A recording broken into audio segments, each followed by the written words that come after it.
ಇಲ್ಲಿ ನೋಡಿ ನಾನು ಒಂದು ಬಟ್ಲಾಗಷ್ಟೇ ಹೆಸರು ಕಾಳನ್ನು 2 ಬಾರಿ ತೊಳೆದ್ಬಿಟ್ಟು ರಾತ್ರಿನೇ ನೆನೆಸ್ಬಿಟ್ಟು ತೊಗೊಂಡಿನಿ. ನೀವು ಬೆಳಗ್ಗೆ ಮಾಡೋರಿದ್ರೆ ಅಂದ್ರೆ ರಾತ್ರಿನೇ ನೆನೆಸ್ಬಿಟ್ಟು ತೊಗೊರಿ. ಇದರಲ್ಲೇ 1 ಬಟ್ಲಾಗಷ್ಟು ಹೆಸರು ಕಾಳನ್ನು ನೆನೆಸಿ ತೊಗೊಂಡಿದ್ದೀನಿ. ಮತ್ತು ಅದೇ ಬಟ್ಲೇ ಅರ್ಧ ಬಟ್ಲಾಗಷ್ಟೇ ಸಾಬುದಾನಿಯನ್ನು ತೊಳೆದು ನೆನೆಸ್ಬಿಟ್ಟು ತೊಗೊಂಡಿನಿ. ಸಾಬುದಾನಿನೂ ಚೆನ್ನಾಗಿ ನೆಂದವ್ರಿ. ಈಗ ಈ ಹೆಸರು ಕಾಳು ಒಳಗೆ ನೀರನ್ನು ತಗೋತೀನಿ ರೀ. ನೋಡಿ ಹೆಸರು ಕಾಳು ಒಳಗಿನ ನೀರನ್ನು ತೆಗೆದುಬಿಟ್ಟು ತೊಗೊಂಡಿದ್ದೀನಿ. ಈಗ ಈ ಸಾಬುದಾನಿಯನ್ನೇ ಇದ್ರ ಜೊತೆ ಮಿಕ್ಸ್ ಮಾಡ್ತೀನಿ ರೀ.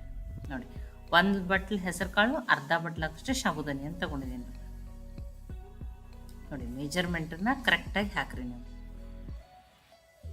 ನೋಡಿ ಉದ್ದಿನ ಬೇಳೆ ಬೇಡ, ಅಕ್ಕಿ ಬೇಡ, ಅಕ್ಕಿ ಹಿಟ್ಟು ಬೇಡ, ಮೊಸರು ಬೇಡ, ರವೆ ಬೇಡ, ಏನನ್ನು ಬಳಸ್ತೇನೆ ಮಾಡಿ ತೋರಿಸ್ತಾ ಇದ್ದೀನಿ ನೋಡಿ. ಈಗ ಇದನ್ನು ಮಿಕ್ಸಿ ಜಾರಿಗೆ ಹಾಕೊಂಡ್ರಿ.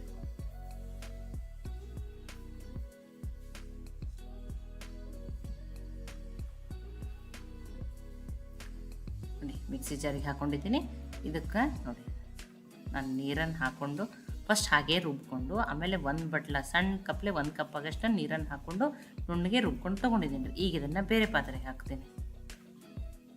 ನೋಡಿ ಇದನ್ನು ನಿಮಗೆ ಟೈಮ್ ಇತ್ತಂದ್ರೆ ಒಂದು 2 ಅವರ್ ನೆನೆಸಿಡ್ರಿ. ಇಲ್ಲ ನಮ್ಗೆ ಒಟ್ಟನ ಟೈಮ್ ಇಲ್ಲ ಅಂದ್ರೆ ನೀವೇನು ಮಾಡಿರಿ, ಒಂದು ಅರ್ಧ ಗಂಟೆ ಇದನ್ನು ಮುಚ್ಚಿ ಸೈಡಿಗೆ ತೆಗೆದಿಡ್ರಿ. ಒಂದು ಸ್ವಲ್ಪ ಹಿಟ್ಟು ಅರ್ಧ ಗಂಟೆ ಚೆನ್ನಾಗಿ ನೆನಿಬೇಕ್ರಿ ಇದು. ಈಗ ನೋಡಿ ನಾನು ಒಂದು ಹೊಸ ಥರ ಚಟ್ನಿ ಮಾಡಿ ತೋರಿಸ್ತಾ ಇದ್ದೀನಿ ಅಂತ ಹೇಳಿ ಇದಕ್ಕೊಂದು ಅರ್ಧ ಸ್ಪೂನಾಗಷ್ಟೇ ಎಣ್ಣೆಯನ್ನು ಹಾಕಿದ್ದೀನಿ. ಸಣ್ಣ ಬಟ್ಲೆ 1 ಬಟ್ಲಾಗಷ್ಟು ಹುರಿದಿರೋ ಶೇಂಗಾ ಅಂತ ತೊಗೊಂಡಿನಿ. ಸಿಪ್ಪೆ ಧರಿಸ್ಲೆ ಹಾಕಿದ್ದೀನಿ. ನೀವು ಸಿಪ್ಪೆ ತೆಗೆದುಬಿಟ್ಟಾದರೂ ಹಾಕ್ಬೋದು, ಅಥವಾ ಹಸಿ ಶೇಂಗಾನು ಎಣ್ಣೆಯಲ್ಲಿ ನೀವು ಏನು ಮಾಡ್ಬೋದು ಹುರ್ಕೊಂಡ್ಬಿಟ್ಟು ತೊಗೋಬೋದು, ನಡೀತು.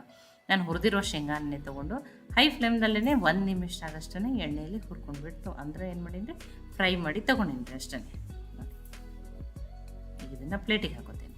ಸ್ವಲ್ಪ ಎಣ್ಣೆ ಒಳಗೆ ಬಿಸಿ ಮಾಡಿಕೊಂಡ್ರೆ ಸಾಕ್ರಿ. ಈಗ ಇನ್ನೊಂದು ಅರ್ಧ ಸ್ಪೂನಾಗಷ್ಟೇ ಎಣ್ಣೆಯನ್ನು ಹಾಕ್ಕೊಂಡಿದ್ದೀನಿ. ಇದಕ್ಕೆ ನೋಡಿ 4 ಮೆಣಸಿನ್ಕಾಯಿನ ಹಾಕಿದ್ದೀನಿ. ನೀವು ಖಾರ ನೀವು ನೋಡ್ಕೊಂಡು ಹಾಕೋರಿ. ಅರ್ಧ ಈರುಳ್ಳಿಯನ್ನು ಹಾಕೀನಿ ರೀ. ಸಣ್ಣ ಈರುಳ್ಳಿ ಇದ್ರೆ 1 ಈರುಳ್ಳಿ ಹಾಕಿರಿ. 1 7-8 ಬೆಳ್ಳುಳ್ಳಿ ಹೆಸಳನ್ನು ಹಾಕಿದ್ದೀನಿ.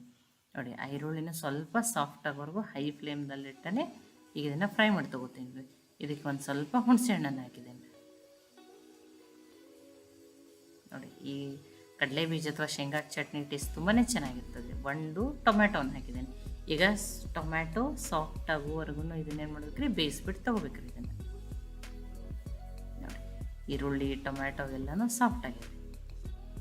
ಒಂದು ಹೈ ಫ್ಲೇಮ್ದಲ್ಲಿಟ್ಟನೆ ಒಂದು 2 ನಿಮಿಷಗಷ್ಟು ಫ್ರೈ ಮಾಡಿ ತೊಗೊಂಡಿದ್ದೀನಿ. ನಾನು ಗ್ಯಾಸನ್ನು ಆಫ್ ಮಾಡಿದ್ದೀನಿ. ಇದು ಆರ್ಲಿ ರೀ. ನೋಡಿ ಈಗ ಇದನ್ನು ಮಿಕ್ಸಿ ಜಾರಿಗೆ ಹಾಕೋತಾ ಇದ್ದೀನಿ ಶೇಂಗಾ.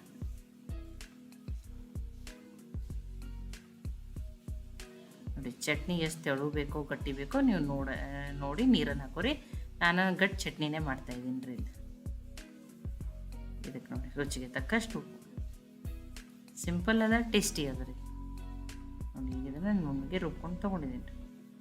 ನೋಡಿ ಟೇಸ್ಟಿಯಾಗಿರುವಂಥ ಶೇಂಗಾದ ರೆಡ್ ಚಟ್ನಿ ರೆಡಿ ಆಗಿದೆ. ತುಂಬಾ ಟೇಸ್ಟಿಯಾಗಿರ್ತದೆ.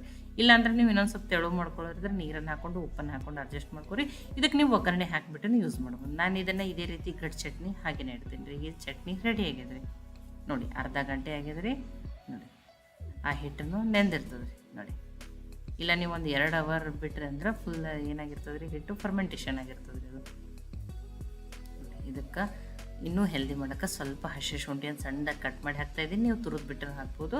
ಸ್ವಲ್ಪ ಕೊತ್ತಂಬರಿ ಸೊಪ್ಪನ್ನು ಕಟ್ ಮಾಡಿ ಹಾಕ್ತಾಯಿದ್ದೀನಿ. 1 ಟೊಮ್ಯಾಟೋನ ಹಾಕಿದ್ದೀನಿ.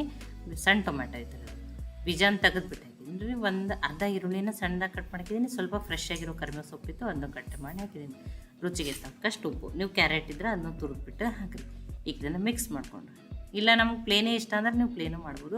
ಈ ಹಿಟ್ಟಿನೊಳಗೆ ನಾನು 2 ಥರದ್ದು ಮಾಡಿ ತೋರಿಸ್ತೀನಿ. ಫಡ್ಡೂ ಮಾಡಿ ತೋರಿಸ್ತೀನಿ ರೀ, ದೋಸೆನೂ ಮಾಡಿ ತೋರಿಸ್ತೀನಿ. ನಿಮ್ಗೆ ಯಾವ್ದು ಇಷ್ಟ ಅದನ್ನು ಮಾಡ್ಕೊರಿ. ಆಲ್ರೆಡಿ ಫಡ್ಡಿನ ಮಡಿಯನ್ನು ಕೈಲಕ್ಕೆ ಇಟ್ಟಿನಿ. ನಾನು ತುಪ್ಪ ಹಾಕ್ತಾಯಿದ್ದೀನಿ. ನೀವು ಎಣ್ಣೆನೂ ಹಾಕ್ಕೋಬೋದು. ನೋಡಿ ಇದೇನಾದ್ರಿ, ಇದು ನಾನ್ ಸ್ಟಿಕ್ ಫಡ್ಡಿನ ಮಡಿ ಅದ, ಅದರೊಳಗೆ ಬರ್ತಾವತ್ತೇನಿಲ್ಲ. ನೋಡಿ ಒಂದು ಚಿಟ್ಟಕ್ಕೆ ಲಾಸ್ಟಿಗೆ ಹಾಕೊಂಬಂದು ಸೋಡಾನ ಹಾಕ್ತಾಯಿದ್ದೀನಿ. ಅಂದರೆ ಏನಾಗಬೇಕಿದ್ರೆ ಅದು ಚೆಂದಾಗಿ ಉಮ್ಗೋಯ್ತದೆ ರೀ ಅಷ್ಟೇ. ನೋಡಿ ಮಿಕ್ಸ್ ಮಾಡ್ಕೊಂಡಿದ್ದೀನಿ. ನೋಡಿ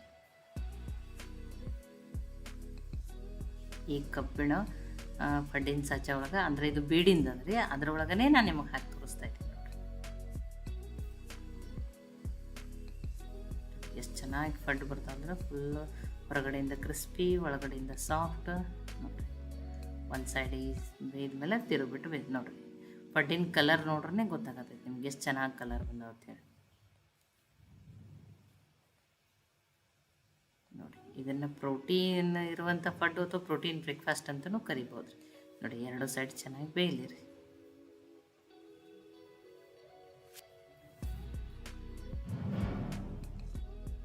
ಎರಡು ಸೈಡ ಚೆನ್ನಾಗಿ ಬೇಯಿಸ್ಬಿಟ್ಟು ತೊಗೊಂಡಿದ್ದೀನಿ ರೀ ನಾನು. ನೋಡಿ ಎಷ್ಟು ಕಲರ್ಫುಲ್ಲಾಗಿ ನೋಡಿರಿ ಎಷ್ಟು ಚೆನ್ನಾಗಿ ಬಂದವು ಪಡ್ಡ.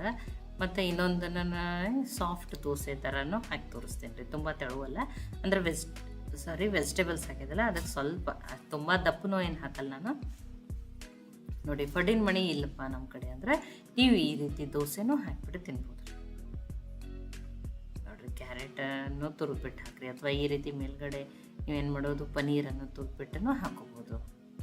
ನೋಡಿರಿ ಎಷ್ಟು ತೂತಾಗಿ ಎಷ್ಟು ಚೆನ್ನಾಗಿನೂ ಬಂದಾವೆ. ಇಲ್ಲಿ ಮೊಸರನ್ನೂ ಬಳಸಿಲ್ಲ. ನೋಡಿರಿ ದೋಸೆ ಕಲರ್ನೂ ನೋಡಿರಿ ಎಷ್ಟು ಚೆನ್ನಾಗಿ ಬಂದಿದೆ. ತುಂಬಾ ಸಾಫ್ಟಾಗಿರ್ತವೆ. ಇಡೀ ದಿನ ಇಟ್ರೂ ಇಷ್ಟೇ ಸಾಫ್ಟಾಗಿ ದೋಸೆ ಬರ್ತಾವೆ. ನೋಡಿರಿ ಎರಡು ಥರನೂ ಮಾಡಿ ತೋರಿಸಿದ್ದೀನಿ. ನಿಮಗೆ ಯಾವ ರೀತಿ ಇಷ್ಟ ನೀವು ಆ ರೀತಿ ಮಾಡ್ಕೊರಿ. ನೋಡಿ ನಾನು 2 ದೋಸೆನೂ ಮಾಡ್ಕೊಂಡಿದ್ದೀನಿ, ಒಂದು ಸಜ್ಜ ಪಡ್ಡನ್ನು ಹಾಕ್ಕೊಂಡಿದ್ದೀನಿ. ಈಗ ಇದನ್ನು ಚಟ್ನಿನ ಹಾಕೋತೀನಿ. ನೋಡಿರಿ ಇದು ರೆಡ್ ಕಲರ್ ಶೇಂಗಾ ಚಟ್ನಿ ಟೇಸ್ಟ್ ತುಂಬಾ ಚೆನ್ನಾಗಿರ್ತದೆ. ಇಲ್ಲ ನೀವು ಕಾಯಿ ಚಟ್ನಿ ಮಾಡ್ಕೋತೀವ್ರಿ ಆ ರೀತಿನೂ ಮಾಡ್ಕೊರಿ. ನೋಡಿ ದೋಸೆ ತೋರಿಸ್ತೀನಿ ನೋಡಿ ನಿಮ್ಗೆ ಎಷ್ಟು ಸಾಫ್ಟಾಗಿ ಬಂದಾಗುತ್ತೆ. ಇಡೀ ದಿನ ಇಟ್ರೂ ಇಷ್ಟೇ ಸಾಫ್ಟಾಗಿರ್ತವೆ.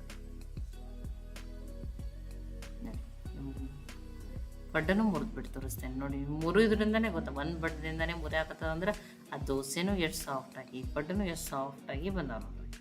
ನೋಡಿ ಬಿಸಿ ಬಿಸಿ ಟೇಸ್ಟಿಯಾಗಿರುವಂಥ ಪಡ್ಡು ಮತ್ತು ಇದು ಶೇಂಗಾದ ಅಥವಾ ಕಡಲೆ ಬೀಜ ಚಟ್ನಿ ಜೊತೆ ಬೆಸ್ಟ್ ಕಾಂಬಿನೇಷನ್ ರೀ.